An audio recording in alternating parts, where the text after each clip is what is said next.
I don't recall if you had said it or not, Tina, but when you're asking for the coaches and the captains, it has to be the head coach of that team. So if you have you're going to ref the JV match and the varsity head coach tries to stand in for that, the varsity head coach is not the head coach of the JV team. It has to be the head coach of that team that's playing. So just got to wait for that head coach of the JV match to show up. Yeah, and that's also vital too, because if that coach who comes to the meeting, which would be the head coach of the JV match, that's the only one you want to talk to during the match. There are some middle schools and junior high schools where, you know, they have the two coaches and the head coach is always trying to talk to you, even though it's the JV game and the JV coach isn't doing anything. And I'll look at him and say, Coach, I'm not talking to you. I'm going to talk to this coach because I'm not. So you're not. That's not who you talk to. You have to talk and communicate with the coach of that team. So does that make everybody understand that part? So, okay. Anything else? You're going to drop your coin. It's going to happen at least once. It will, but practice. It does, right? But practice. It seems like a silly thing. Of course, I'm going to be able to catch my coin. And that's what I thought too, until the first time I dropped it. It was like, I've never done that before. Now I feel really foolish. And it's just a silly thing. But seriously, there are referees who they'll toss a coin and it doesn't spin at all. It's like, okay, what was the point of that? Yes, you need to work on your flipping your coin, right. And practice catching it so that you're not having to move 5 feet to go catch it. Another thing is middle school coaches do not know where to stand. They do not understand the substitution zone is not their space. Relax. They're standing up when their girls are going to substitute, and they're going over to the scorer's table to say, it's number 7 for number 14. And they're right up at the scorer's table to try to help out with that process. And if before the match, you were very clear to them and said, coaches, your zone is in the backcourt, then, and they hear that and they understand it, then great. But otherwise, they're gonna be in the wrong places. They're gonna be past the end line. They're gonna be all along the sideline. Some are gonna sit the whole time. So when they're in the sub zone, you're up on the stand on the other side by yourself, relax. When you have a partner, of course, your partner's gonna keep them out of there. And high school coaches, they know, they usually don't come in.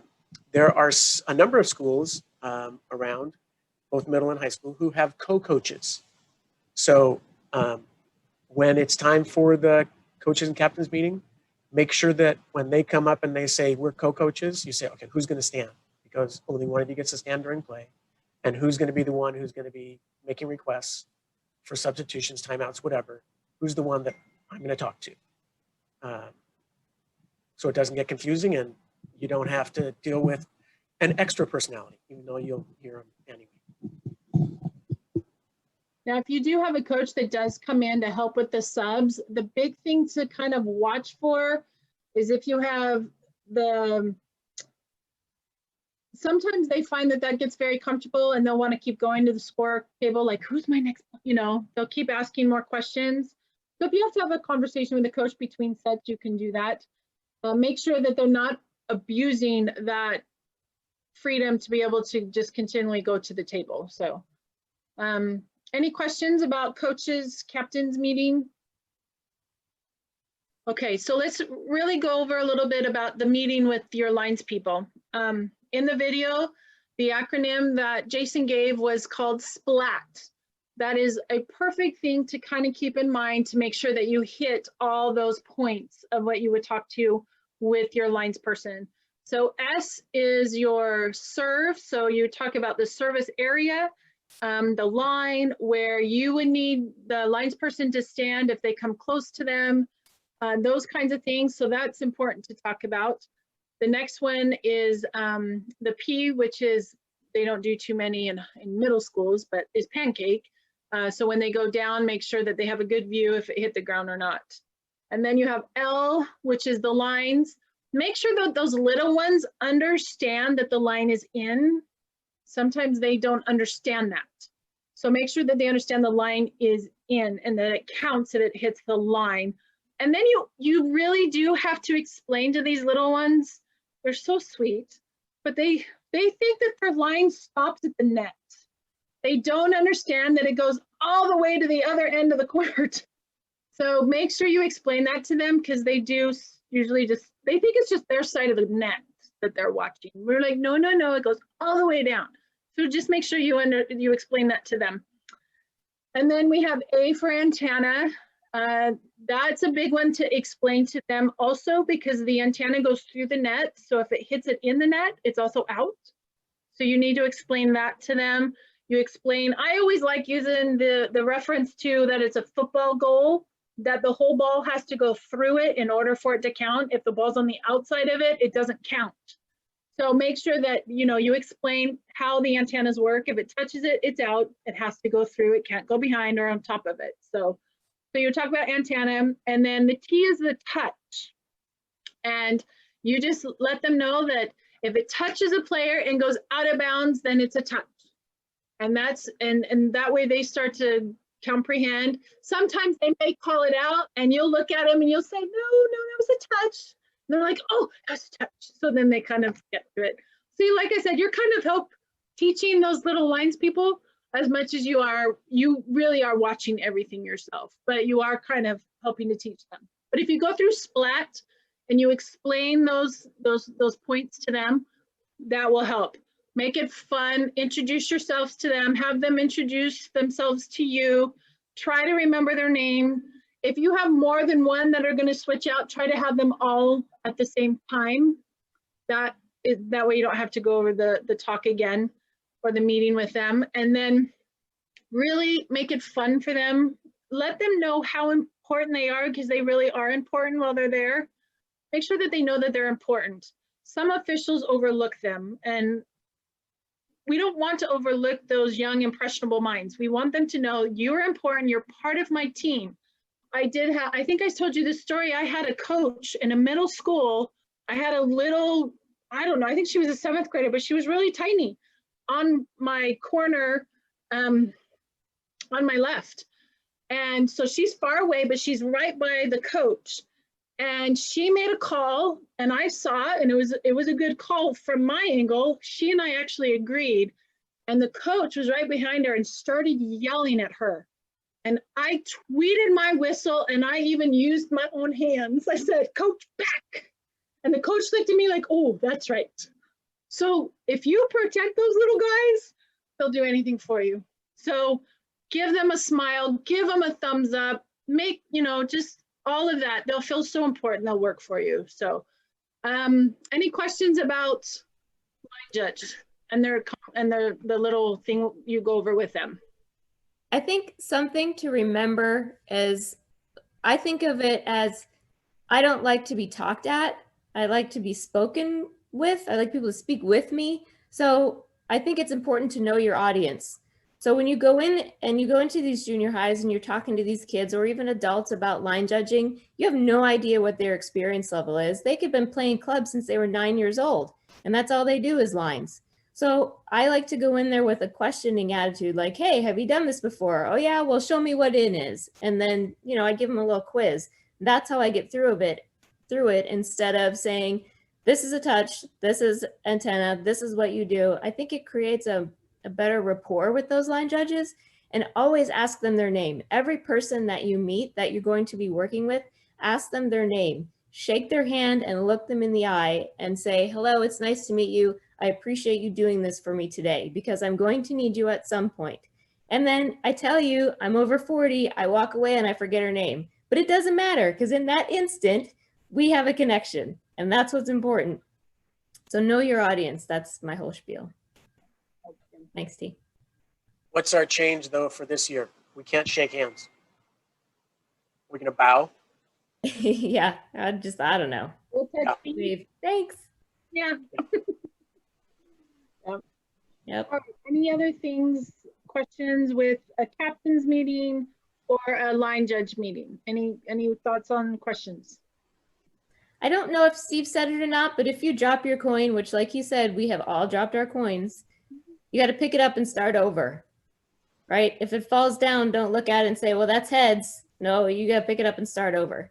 And you don't flip the coin over on your wrist. Once you catch it and show it. You don't flip it over like some sports do, I think. Flip it, show it. And remember, all of this happens in the 25 minutes after you get there. You've checked things out, you've had all these meetings, and then it's time to play the match. So it's going to go super fast, and you're going to forget something. And when you do, you just got to take a step back and say, oops, I missed that. Okay, we got to fix it now. It's going to happen. It's going to happen. Doesn't matter how many times you've done it, you're going to miss something. I've never had a perfect match. Not one. Come close. Never happened. All right. Okay. So if there's no other questions, Robin, did you have some videos that you want to show? Yeah, so I was going to go over the NFHS rules PowerPoint, but we're going to do that during the RTO meeting on Wednesday, and everybody should have gotten the invite for that from the WOA. So we're not going to do that now. That's boring anyway. So what I thought we would do is, because I know that there are people, apprentices on here that have quite a bit of experience and are probably going to start off right in the high school ranks. So I found a couple of videos that came from one of my other assigners, and I thought we would take a look and have a little group discussion. So everybody, y'all get to turn off your mics and get to give us your opinion on what you think this is. So I'm going to share my screen.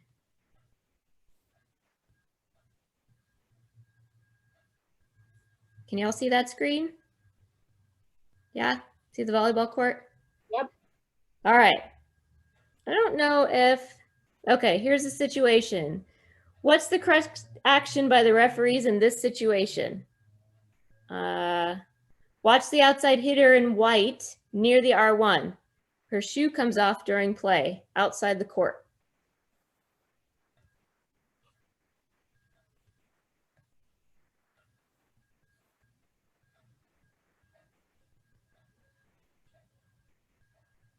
There's no sound.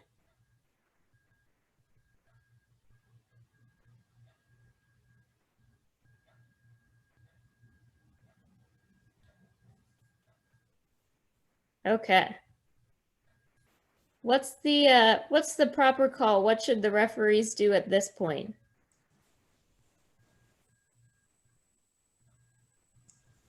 I feel like it's a safety issue. Maybe they should whistle it. I don't know.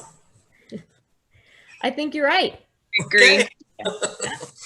That's Do a it. replay, like Yeah. blow the whistle and do a replay. Make sure the shoe's on her foot. Right.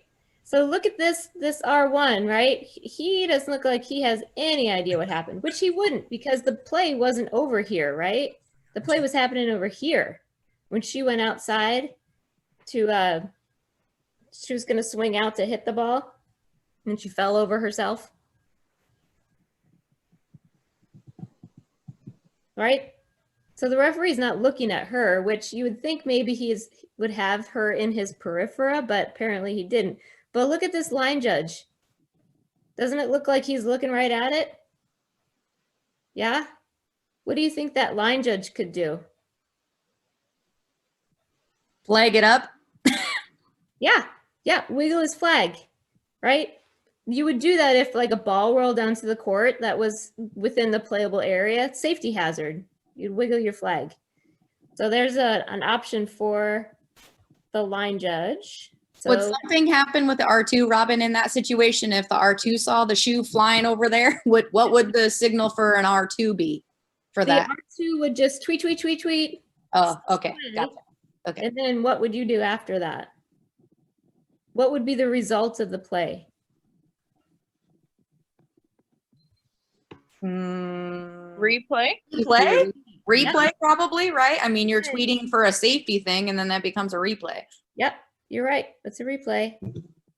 So I have a question. If like the shoe flies out, and I'm thinking about like, you know, just similar ball rolling outside the court, but if a shoe flies off, would it have to go outside of the playable area for you to continue, or would you blow the whistle like as soon as you saw the shoe come off? Like, does that make sense? Like, I realize small percentage, but what would be like the right answer? I think that's a great question. And the answer to the question is in the definition of necessary equipment. So there's safety, that's true, but then there's also necessary equipment.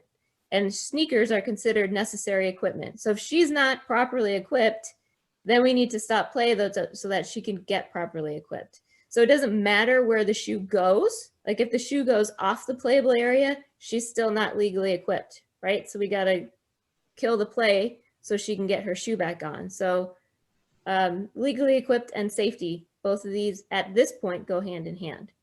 So that was a good question. Got it. That makes perfect sense. Thank you. Good. Okay, so this is the same video. It's just a continuation. So let's chat about this one.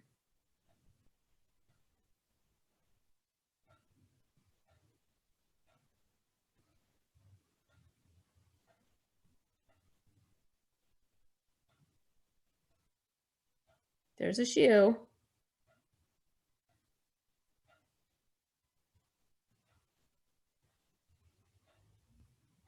Look, she's hitting.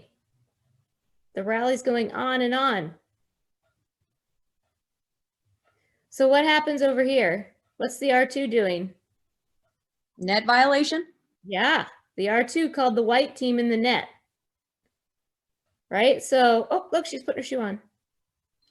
So what happens now? What happens now that the play is over and we find out that she didn't have a shoe, just like they're talking about it right now? Coach wants to have them backtrack and be like, oh, she lost her shoe. That's why she was in the net. Yeah, even though it's the right side that was in it? No.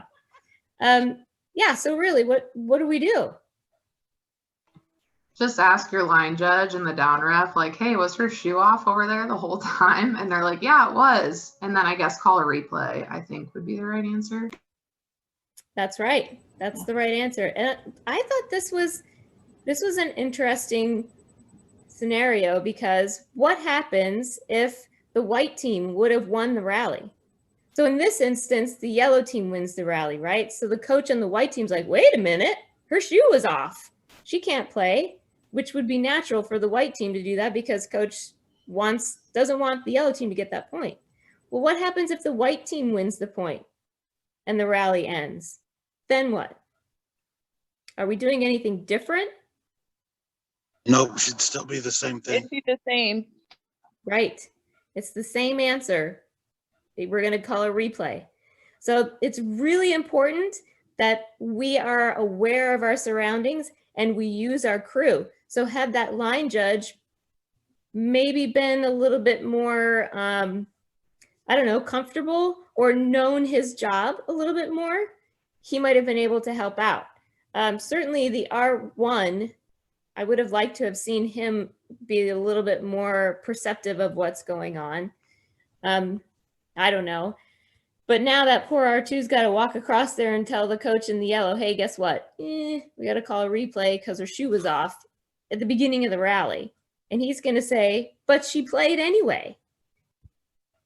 That's unfortunate that it took us too long to catch it, but we got to call a replay. Cool, good. So those were the ones that I had, but if you guys want to do another one, want to do another one? Okay, these ones are hard. I think they're hard. Yeah, we got time, so let's do another one. Okay. So this one here, I'm going to let you guys read this. I'll give you just a couple of seconds to read what the definition of a block is. Block. Oh, I hate these ones. Okay, let me read it. It's hard. Yeah, give us some time Yeah, to process these ones these. are always hard. There's 3 videos with this, so we'll work our way through it.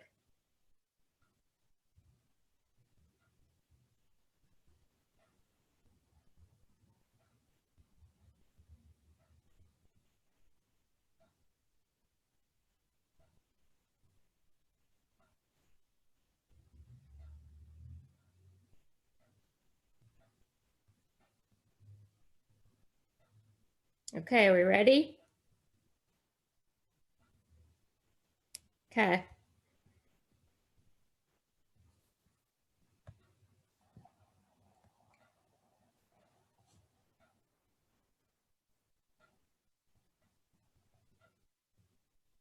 Look, number 2 is helping us out. She's telling us what she thinks. Can we play it again?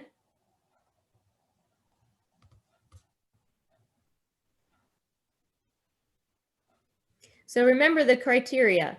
Players close to the net, reaching higher than the top of the net, and deflecting coming from the opponent. So as the word said, the first 2 were met. So she is considered a blocker. So is this a deflection? And therefore she can play that first ball over the net, or is this her first and second contact? It's a hard angle to make that decision, Mm-hmm. but it almost looks like she wasn't trying to block it. I almost looks like she was trying to set it, or like a oops, like I wasn't supposed to touch that or something. So I don't know from this angle. I'd call it a block and a first contact. Yeah. Okay. Any other opinions? Could I see it again? Yeah.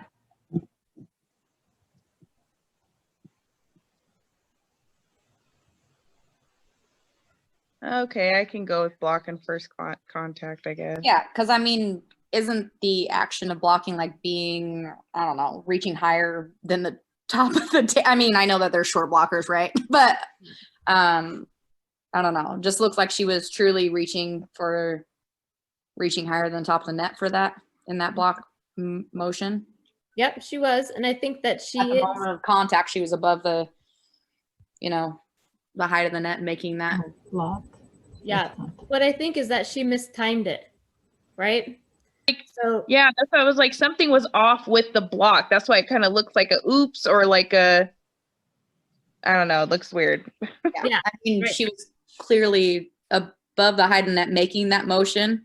So I would consider it a blocking motion based kind of on that piece. Yeah, and I agree.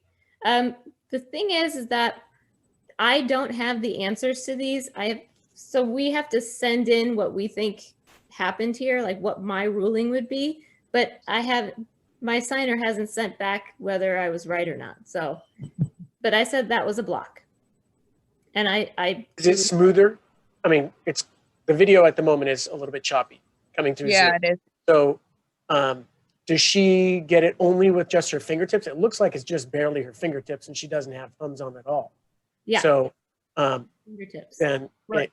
it seems to me like, okay, she was attempting to deflect the ball and barely made a little contact of it. And no, I would not have called that. I would agree with block. And I'm curious to know what the referees did. It looked like they kind of stopped play. It looked like he blew the whistle right away. I have a feeling because it seems like somebody's body language changed right away. Like, oh, their shoulders went down. Oh, darn, that point is over. But I'm not sure. I don't know. Yeah, I don't know either. I could see how you could call it the other way, maybe if there was a better angle. Right, that's what I said too. It's a bad angle. If it was more of she jumped after the girl chipped the ball and then tried to deflect it back over or something like that, then I would call it a double. But I mean, from that point of view, it sure looks like, yeah, she just mistimed her block, but she was getting up trying to block it. She might have just tipped it, and then she played it. So I'd just play it as a block and a first touch. Mm-hmm. I'd call it as a block and a first touch. So I think that what's important to remember as you're watching these videos is that all of these videos, the player meets the definition of a blocker in the first 2 criteria, reaching higher than the top of the net and close to the net. So what we're trying to determine is she deflecting the ball or not? What's he doing? All right.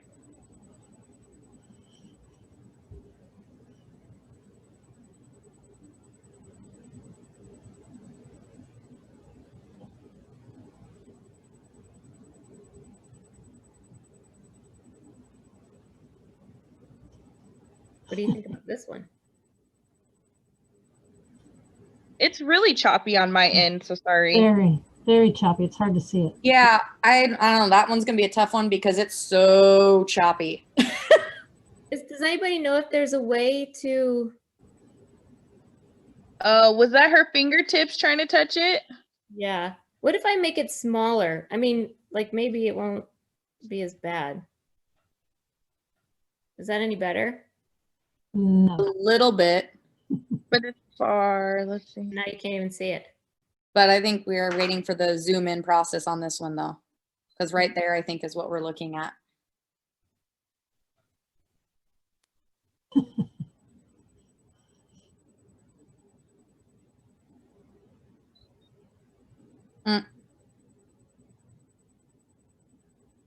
Oh, hard because she's coming down from the block and reaching.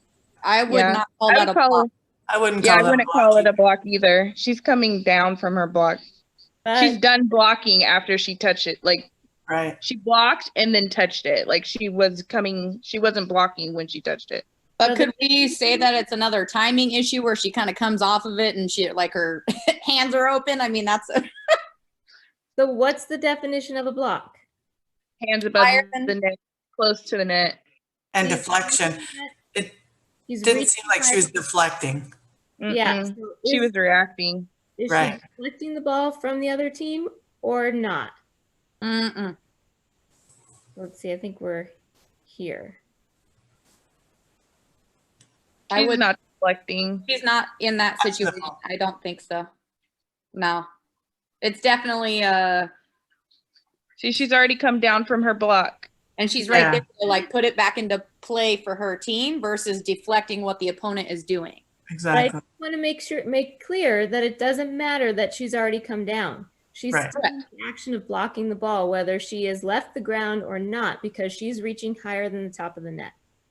Right? Right. So now we need to decide deflection or no deflection. And I think most of you guys said no deflection. Is that right? Correct. No deflection there, definitely. I don't think that's a deflection piece. Does the other? I don't know. But Right. I hate these. Yeah. these are the worst. This is Like, that's just gonna be a keyword. No deflection. yeah. That's right. There's no I'm deflection. gonna just be solid with that. That's gonna be what I say. No deflection, coach. Moving on. She was not deflecting the ball coming from an opponent. That's exactly what you would say, Tina. You're Yeah. right. If that was Sure. what your call was at the time. Yeah. Yeah. So these are the ones where you have to sell it, right? Where you're kind of like, ooh, I'm going either way. I don't know if y'all were in on the last RTO when Margie Bray was saying go strong, wrong. Yeah. Wrong, you don't know you're wrong, you're going to go strong, wrong. So this is one where I would have to go with my gut and go strong, wrong. And I think, let's see if my answer was down there. I said it was a block. But like I said, I don't know if I got it right or not. She hasn't answered yet. Well, I think you could also say that if she's still in the act of blocking, then it could be also considered a block. Because even in college, when the only time we can call a net is in the act of blocking, so and that includes coming down. So, but yeah. The act of playing the ball, right? Okay. So here's the third one in that series.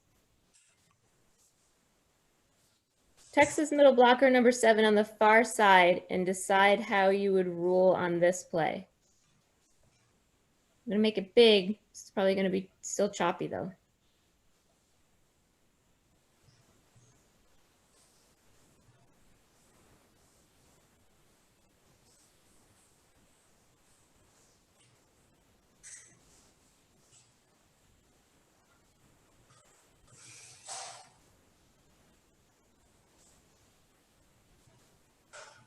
What do you think?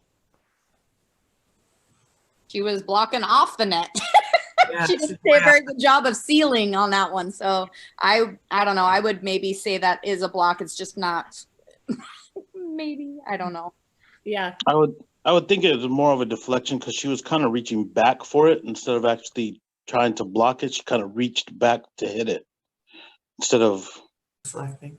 So you're saying that's first contact, Will, or a block? First contact. Okay.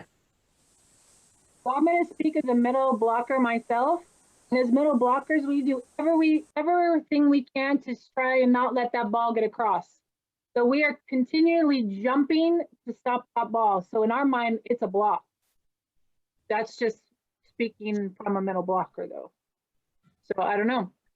I mean, based on what I saw, I mean, I think it was one of those, like, she realized that that ceiling of the net was not, so she was making that blocking movement, but was kind of like a basketball fadeaway kind of block situation and kind of doing that. I agree.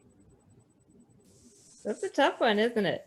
This one is kind of tough because it looks in a way where she's kind of like popping that, but this one I think looks more like it was a attempted block, unlike the other one where she wasn't deflecting in that situation. So hopefully, well, at some point, maybe Joan will tell us what the answer is. And she usually does when we have like monthly meetings or something. So she usually does. So whenever she does, I will let you guys know what the ruling is on these three, because this is the most recent one. But I believe I said this was not a block because it didn't look to me like she deflected. She popped it up instead. So who knows? Interesting though, huh? Yeah. So it's quarter of. I have some other videos, but they're not high school videos. I mean, that's a college video, but the rule is the same with a block, right? The definition of a block is the same in college and in high school. But these are centerline plays, and the centerline is totally different in high school than it is in college. So I think that we're probably done with our videos for now. But that was fun. Didn't you think it was fun? Yeah. Yeah, good conversation. I enjoyed it. Yep. All right, Tina, take it over. Okay, so are there any theme questions? Really quick, Robin, are they going to use this Zoom for the other meeting too? Yes. So are we just going to stay on, or do we have to log out? Just stay on and, turn your camera off or whatever, turn your mic off and come back at 8. Yeah, And, that's what I was just going to say. So if there's no questions for about tonight, then yeah, go ahead, take like a 10-minute break, leave your cameras off, go get a bite, whatever, and then come back. So I got a quick question, a little bit off subject. I was wondering, with the new stuff coming out tomorrow of things closing back up and everything, is this going to affect volleyball at all? So the WIAA meets on Tuesday to supposedly decide what's going to be going on with sports in our area right now. It already affects us, right? Because you can't have more than 6 players, I think, in a pod. So I don't know if Tina, are any high schools practicing at all? me or Tina Brooks? Tina Brooks, sorry. That's all right. I know of some that have come through Decline on some of our fall clinics that they have come from their high school practices. So some in the Puyallup school districts have, and some university place schools have been doing some fall things. Yes. So, and how many girls are coming to those? That I'm not sure. I just know that they were stating that they were working in pods, but I don't know what that means. Basically, they're coming from, like, let's say Emerald Ridge, and then they're coming out to Decline after that. So they're coming from one place and then coming to volleyball at another place. Okay, thanks. So I know that at least, because Peninsula also, because we had some girls, because most of the reason why I know is because Decline holding their fall clinics, and so those kids were coming in from Peninsula and Emerald Ridge and University Place, and maybe Curtis, I think. I can't remember, but yeah. So I know of those ones that were having some things going on. Okay. Is Decline practicing? But I know. What's that, Robin? Sorry. Is the club practicing at all? We are not doing anything anymore. We're done with our tryouts and fall stuff now. So, but we were doing our little fall clinics or whatever in those pod situations. I know PJ's just had tryouts. Yeah, I mean Kraken, PJ's, Puget Sound. Like if you have your own private gym. Yeah, MPJ, all of them did all that. I know Kraken is wrapping up their last minute stuff tomorrow because everything shuts down at midnight tomorrow. So I know that those are currently happening. I know at Stadium, we haven't been able to do anything because our athletic director was very adamant that if the kids are not in person, we are not allowed to be doing anything in person with our athletes, which some schools clearly are not doing. Or districts for that matter, because Bethel School District also, some of those schools were not doing anything either. So Will, that brings up a good point, is that we are, I was trying to schedule some on the court stuff for us, and we were going to go through Decline. So with what's going on, I'm not sure when that on the court is going to be. I think that the WIAA was thinking about moving volleyball to season 2, which would be January. But the RTO committee, we met today, and we're going to strongly urge against that. We think that in order to give the most kids a chance to play volleyball, we need to wait until season 3, which is March. And I don't know anyone else, but we had the high school coaches, and I know like 5 coaching staff, like they put out a big email for us to be voting on the different options. So option 2, 3, and there was option 4 or something. So all the head coaches were to vote on what option we liked. And obviously mine was not to go to option 2, which would put us in January. So what's number 4? Number 4, it was only for selected, did not apply to Pierce County. Oh, that I know. It was for districts 5, 6, 8, somewhere on the east, because some of us were voting for option 4 once they put it on, because the original one was it wasn't available, and then they updated to option 4, and people were voting on it, but we couldn't in Pierce County vote for it because it didn't apply to us. I don't know. So, but like you said, I think Tuesday is when they were taking that. That's why we were voting last week, because they knew WIA was going to come in. Not that our votes are going to matter. WIA is going to make their decision for themselves. So, because they don't care about us clearly. So just my 2 cents there. Yep. So there's a Mount Baker and Auburn, Mount Baker Middle School in Auburn. I haven't heard anything regarding stuff for them. So yeah. They're not starting as far as I've heard. Yeah. Same. Like, yeah, because I have quite a few around, and it's a few, like I said, those high schools. And just with the announcement, I know Decline, like today, we literally just finished with the boys stuff at like 5 o'clock, and we don't have anything planned, but as of now, because they have to figure out what this means for going back to our pods of 5 or whatever. So maybe in that situation, maybe that's an opportunity with those, 3-on-3, and then we're over there reffing, working on our skills with the queen of the court or something. Yeah.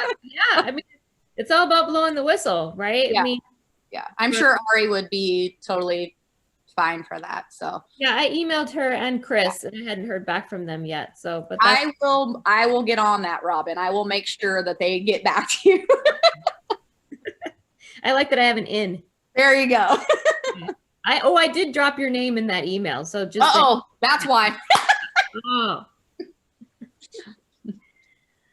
All right. So more information will be coming out probably at the RTO meeting on Wednesday. We have a WOA executive board meeting Wednesday afternoon. So Cindy and I will take that information and bring it to the RTO meeting Wednesday evening. We're going to go over new rules, rule changes, and I think that's what we're doing on Wednesday. And we'll talk a little bit about what the WIAA has decided tomorrow. So hope to see you all on Wednesday as well. So we have about 5 minutes. I'd like everybody to just take a break, go do what you need to do, and we'll see you back here in about 5 minutes. Hey, Robin, is the meeting to train us on how to sign up for it, or is it just how to use Arbiter Pay? It's how to sign up for Arbiter Pay. Because I signed up for it today, so do I need to still sit and listen? No, if you know how to, if you are already logged into Arbiter Pay, you go, sister. You don't need to be here. Perfect. Okay. Thank you. Will, you don't need to be here. You're already in Arbiter Pay. Tina, Right. Tina Brooks, you are in our Arbiter Pay already. Tina Brooks, you're on mute.